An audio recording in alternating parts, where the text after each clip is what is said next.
Jaz bi, če ni slučajno več o tej temi, nekaj drugega vprašal. Kaj ste se danes pogovarjali glede Škofljice, glede obvozne ceste? Zato sem pa zamudil, tam so še ostali kolegi župani. Najprej bom začel s tem, da smo danes zjutraj je bil sklican zbor županov na Brdu, ministrica Bučanova, kjer nam bi predstavila novo politiko, zakon o financiranju eventualne pokrajine podobno. In jaz moram povedati, da sem zelo nejevoljen, ker po svoji uvodni besedi zapustila srečanje, da je pač imela v državnem zboru na odboru. Jaz osebno sem vse premikal, zato bi šel poslušati, da bi tudi diskutiral, ker mislim, da to, kar je zdaj v tej lokalni zakonodaji predvideno, predvsem slabo. Nihče ne pove, ali bo več denarja za lokalno skupnost ali bo manj denarja. Če kdo misli na vladi, da zdaj, ko bo enkrat upeljali davek na nepremičnine, da si pač tam lahko skozi ta davek povišamo stopnjo, pa več zaračunamo, pri nas bo odgovor ne. Jaz še vedno pravim, ne si oni sami prevzamejo to, kar so naredili, trdim, da je preveč občin in tudi število pokrajin, ki se predvideva, da je preveč. Jaz sem celo rekel, da lahko naredijo samo, če mora narediti, samo 2 pokrajini, zdaj v tej fazi krize, vzhodno pa zahodno, pa ne bo sta sedež v Murski Soboti, pa v Novi Gorici, da ne bi rekel, da govorimo o Ljubljani pa Mariboru. In zdaj se mi, da ta birokracija, ki je, da se bo samo še povečala, razloženo je bilo, koliko medsebojnih občin sodeluje pri skupnih aktivnosti, predvsem na inšpekcijskih službah, pa govorimo o inšpekcijskih službah tistih, ki delujejo komunalne odpadke, ne za gradbene odpadke. Tako da je srečanje za moj okus bilo slabo pripravljeno, nismo dobili nobene analitike, da bi se prej pripravili na to. Edino, kar je ugotovljeno, da so mestne občine v primerjavi prihodki pa stroški na slabšem za 13% so stroški višji, zaradi funkcij, ki jih opravljajo tudi za prebivalce sosednjih občin. Dočim ostale občine naj bi dobile pa v bistvu večje prihodke za 9%, to je njihova analiza in pogovor. No, z tega srečanja sem šel na srečanje, kjer sta bila minister Vlačič, on je bil domačin, minister Žarnič s strokovnimi sodelavci in vsi župani od Škofljice do Kočevja in na drugi strani čez Grosuplje do Velikih Lašč.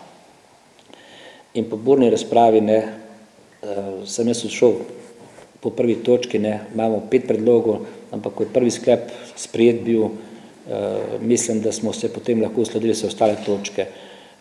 Verjetno bojo vaši kolegi prinesli, jaz bom povedal sam, kaj smo predlagali. Prva točka je bila tista najbolj pomembnejša, da se vlada oziroma oba ministrstva obvežeta, da bosta najpozneje do 1.9.2012 pripravila oziroma sprejela državni prostorski načrt, kjer bo ta obvoznica šla čez Barje. Poudarjam, čez Barje, se pravi južno od Škofljice, da bo zelo, zelo jasno. Potem so bile še 4 dodatne točke, tam pa nisem bil že pri sklepih, tako da vzamete z rezervo. En sklep je bil, da se ne dela predlog, ki je bil predlagan, da bi se peljala nova pentlja na Šmarje Sap okrog, bi rekel Šmarja Sap, ker bi tudi posegla na Naturo 2000, ampak da se po stari cesti od Škofljice naredi polni priključek na Šmarju Sap. Se pravi, da tisti, ki bi prišli z Kočevja, bi lahko šli minuto zapravijo do Šmarja Sap in potem na priključek nazaj na obvoznico.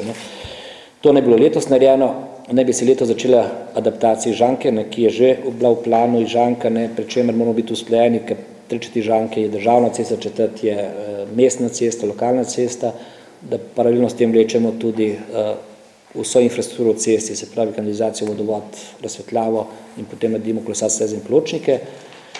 Potem je ena točka predlog, tam tudi nisem bil, da bi se podaljšala oziroma posodobila železniška proga do 2. leta, konec 2. leta med zadnjim 20 km do Kočevja, da bi lahko potnike povzela. No in zadnja točka, s šolskim letom naj bi začela veljati integrirana vozovnica, ki bi povezovala pa vozni redi, vlak pa avtobuse. To je bilo 5 točk.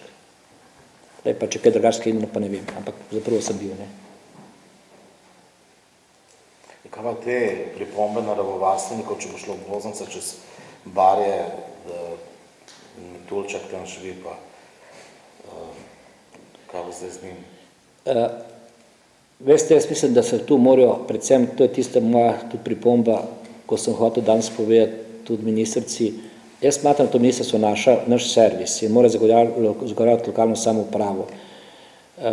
nam se je zgodilo, da nam je nekdo ne dovoli, poudarjam, ali pa ni dovolil, da dvignemo Brdnikovo cesto.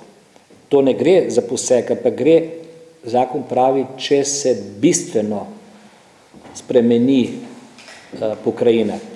In če bi mi dvignili Brdnikovo cesto, Brdnikova cesta je tista, ki pelje od Večne poti, ne, proti Monsu, ne, bi ratal med to cesto Brdnikovo pa med obvoznico naravni zadrževalnik, kjer bi lahko zadržal 700 000 kubičnih metrov vode. Jaz ne vem, kaj je bistveno, če dvignemo za 2 metra to cesto, ki nikjemu ne posega. Cesta je ista, ne, gre dodatno nasutje, ne, asfalt in končana zgodba. Tako da tudi tu mora biti življenjski in jaz ne vem, je boljš, ne, za te naše metulje ali ne vem, kaj so, ne, tu, da se toliko tovornjakov vozi neposred Barjač Poljžanski, se pravi dvakrat prečka Barje. Enkrat gre iz Jave Gorice, oziroma rečem iz Škofljice na Ig, potem pa Poljžanki proti Ljubljani. Ne. Tako da je treba najti neko razumno mero zdrave pameti. In to mora biti ministrstvo, ki je nosilc plana celotnega uskladiti. Ne. To je tista razlaga, ne, zakaj smo izgubili 300 hektarjev, ne, raznih točk, ne, ker ljudje težko razumejo, tudi jaz težko razumem včasih.